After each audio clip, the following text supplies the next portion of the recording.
En primer lugar, tengo que decirles que el discurso del presidente del Gobierno a mí no me sorprendió o me sorprendió en sentido positivo, porque era un discurso previsible.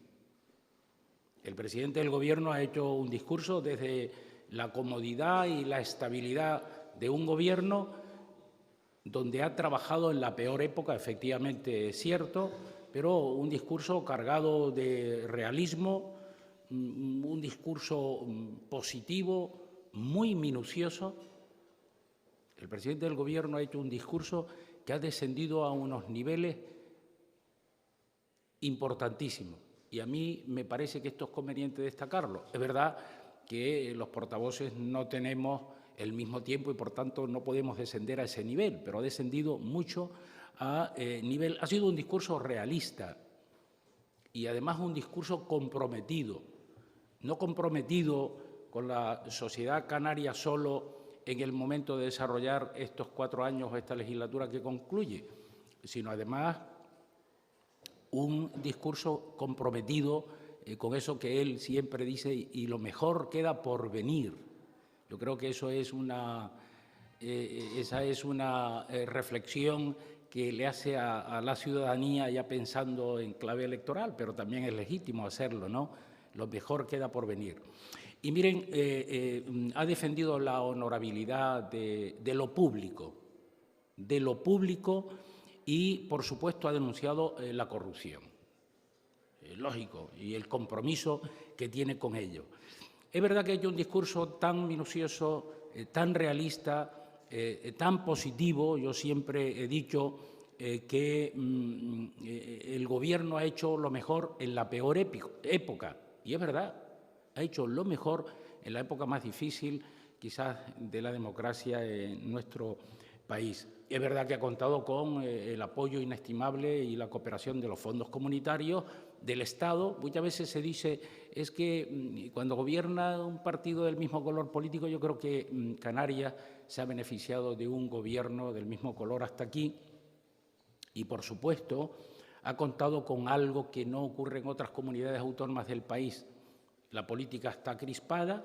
Es verdad que en Canarias siempre hemos contado con la cooperación de los grupos parlamentarios en muchísimas cosas y, sobre todo, de la sociedad civil, de los empresarios, de los sindicatos y del conjunto de acciones. No me puedo imaginar Canarias sin la cooperación de toda la sociedad y el sumar todos en la primera etapa de pandemia. Sería muy difícil entenderlo. Por tanto, creo que es importante el que haya señalado todo con un carácter muy minucioso desde el hacer una reflexión a la casuística que se ha producido como consecuencia de las crisis, la pandémica y, sobre todo, la crisis económica, consecuencia de la guerra, que me parece importantísima, o la fuerte inflación en la que estamos inmersos.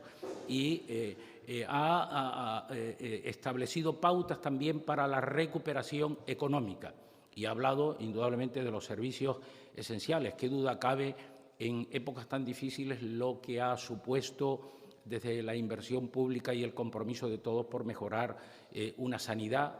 Indudablemente, yo sé que siempre se echará mano a las listas de espera y otras cosas, pero yo no me imagino o no me quiero imaginar una sanidad o unos servicios públicos sin la gran cooperación del Gobierno de España, de esos fondos europeos para mantener la situación actual. Por tanto, yo creo que todos los indicadores económicos y sociales que el presidente del Gobierno ha desgranado son muy positivos y ponen de manifiesto las medidas y la gestión que se ha llevado a cabo. Es verdad que también ha sido crítico en el sentido de decir, oiga, y queda todo o quedan muchas cosas por hacer, todo no está hecho, tenemos que avanzar y tenemos que mejorar, pero en cualquier caso digo que hizo un análisis muy descriptivo de la realidad económica, de cómo tenemos que apostar para la recuperación, por nuestros servicios esenciales, por la vivienda, por el empleo, por los jóvenes, por la educación, descendiendo a esa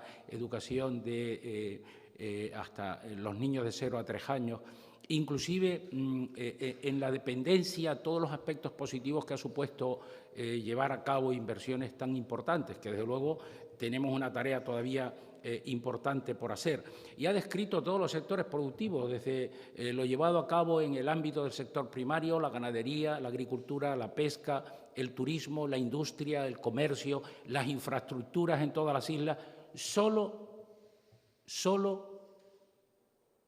tuvo una pequeña omisión, que yo la recordaré en el discurso, y es, lógicamente, como todos queremos construir una Canarias de igualdad de oportunidades, las islas verdes, las islas no capitalinas y especialmente las islas verdes tienen que tener una consideración especial, pero especial no porque vivamos este grupo parlamentario en una isla verde, en este caso en La Gomera, sino porque las islas verdes sufren todas las consecuencias negativas del centralismo económico, el centralismo institucional, y nos queda la voz como consecuencia de la representación en función de la realidad de las circunscripciones insulares, que ya inclusive en estos días alguien ha dicho, oiga, pues hay que quitarle la voz. Esas cosas son las que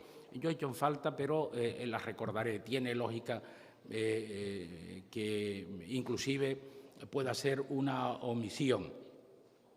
Por tanto, nosotros valoramos muy positivamente el discurso del presidente del Gobierno y creo que la oposición tiene una tarea difícil.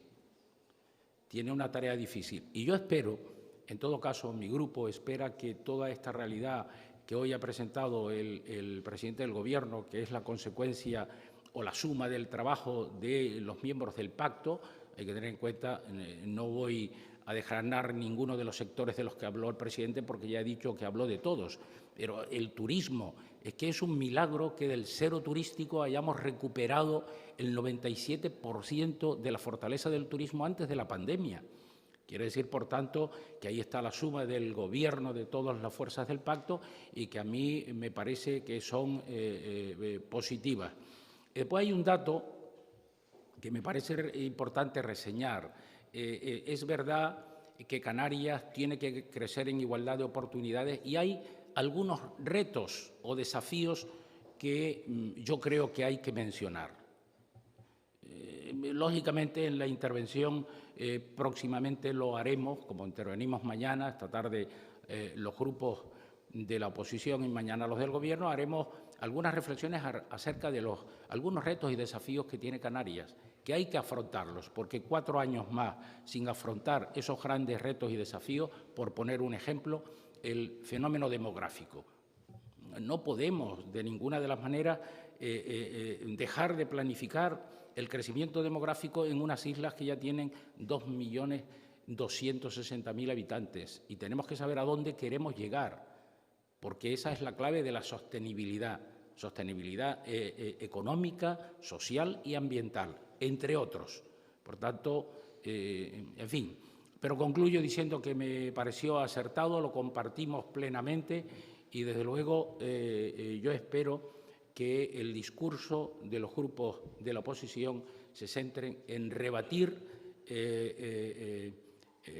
los índices de avances que se han producido en lo económico y en lo social en la sociedad canaria, y no en otros aspectos que, lógicamente, pueden utilizarse, pero desde luego no conducirán a nada. Nosotros tenemos que saber que los discursos tienen que ser para ayudar a construir una Canarias mejor. Si ya hemos avanzado, pues desde la oposición ayudemos a construir una Canarias mejor y desde el Gobierno, lógicamente, es lo que falta por venir, el futuro, al que anunciaba el propio presidente del Gobierno. Si hay alguna pregunta.